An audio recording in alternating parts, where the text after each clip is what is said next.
महिला आरक्षण विधेयक संसद में पारित न होने पर सियासत तेज हो गई है। नागपुर में मेयर नीता ठाकरे ने पत्रकार परिषद लेकर कांग्रेस सहित विरोधी दलों पर निशाना साधा और महिला प्रतिनिधियों के साथ इस फैसले का जोरदार विरोध किया। महिला आरक्षण विधेयक को लेकर देश भर में राजनीतिक माहौल गर्मा गया है। संसद में यह विधेयक पारित न होने के बाद आरोप प्रत्यारोप का दौर शुरू हो गया है। नागपुर में मेयर नीता ठाकरे ने महिला पदाधिकारियों और नगर सेवकों के साथ एक संयुक्त पत्रकार परिषद आयोजित की। इस दौरान उन्होंने भारतीय जनता पार्टी की ओर से कांग्रेस और उन सभी दलों पर तीखा हमला बोला जिन्होंने इस विधेयक का विरोध किया या समर्थन नहीं दिया। नीता ठाकरे ने कहा कि महिला सशक्तिकरण के लिए यह विधेयक बेहद जरूरी था, लेकिन विपक्ष की रणनीति के कारण इसे आगे नहीं बढ़ाया जा सका। उन्होंने इस रुख को महिलाओं के अधिकारों के खिलाफ बताया और कड़ा विरोध जताया। इस मौके पर उपस्थित महिला नेताओं ने भी एक स्वर में इस निर्णय की निंदा की और जल्द से जल्द महिला आरक्षण लागू करने की मांग उठाई। नागपूर महानगरपालिकेमध्ये आज या ठिकाणी नारी शक्ती वंदन विधेयकाच्या संदर्भाने मागील 2 दिवसांमध्ये 16 आणि 17 तारखेला जे आपलं विधेयक पडलं त्या संदर्भाने अत्यंत म्हणजे दुर्दैवी ते आहे हे सांगण्यासाठी म्हणून आजची ही पत्रकार परिषद आहे। नागपूर महानगरपालिकेतील आपल्या माननीय उपमहापौर, माननीय स्थायी समितीच्या अध्यक्ष शिवानीताई, दिव्याताई, आमच्या सर्व समितीच्या अध्यक्षा, महानगरपालिकेच्या सर्व झोनच्या सभापती या ठिकाणी पत्रकार परिषदेला आहेत।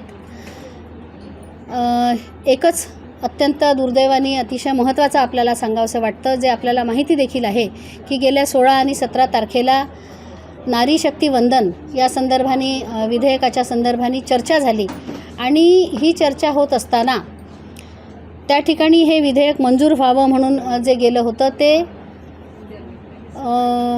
काँग्रेस आणि त्यांच्या सोबतच्या मित्रपक्षांनी त्या विधेयकाला नाकारलं आणि महिलांच्याकडून नेतृत्वाची जी संधी राजकारणामध्ये महिलांना मिळाली असती की ज्याच्यामुळे समाजातल्या अनेक लोकांना न्याय देण्यासाठीचं काम ज्या सामान्य वर्गातल्या महिला त्या ठिकाणी संसदेमध्ये प्रवेशकर्त्या झाल्या असत्या ती संधी हिरावून घेतली आणि त्यामुळे अतिशय दुर्दैवी अशी ही बाब आहे।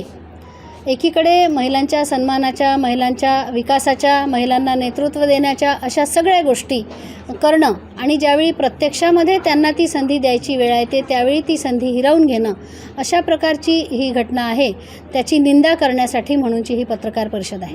बघा, तो संशोधनाचा विषय होता की 23मध्ये ते संशोधनाला आलेलं होतं, पण त्यामध्ये ज्या काही गोष्टी सुचवल्या खरं म्हणजे 853 महिला म्हणजे जागांचा जो विषय आपण म्हटला आहे, एकीकडे हे परिसीमन वाढत असताना महिलांचाही सहभाग त्याच्यामध्ये वाढावा एवढाच त्यामागे उद्देश होता।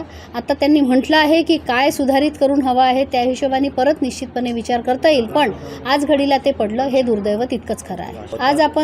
आज आपली पत्रकार परिषद आपण एवढ्याचसाठी घेतली आहे की मागील 2 दिवसांमध्ये जी चर्चा झाली त्या चर्चेमध्ये समजा हे पारित झालं असतं तर निश्चितपणे महिलांना राजकारणामध्ये नेतृत्वाची संधी आणि न्याय मिळाला नसता।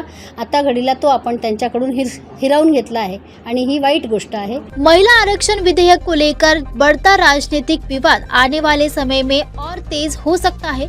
जहां एक और सत्ता पक्ष इसे महिला सशक्तिकरण का मुद्दा बता रही है, वहीं विपक्ष की भूमिका पर सवाल उठ रहे हैं। अब नजर इस पर है कि इस अहम विधेयक पर आगे क्या राजनीतिक सहमति बन पाती है।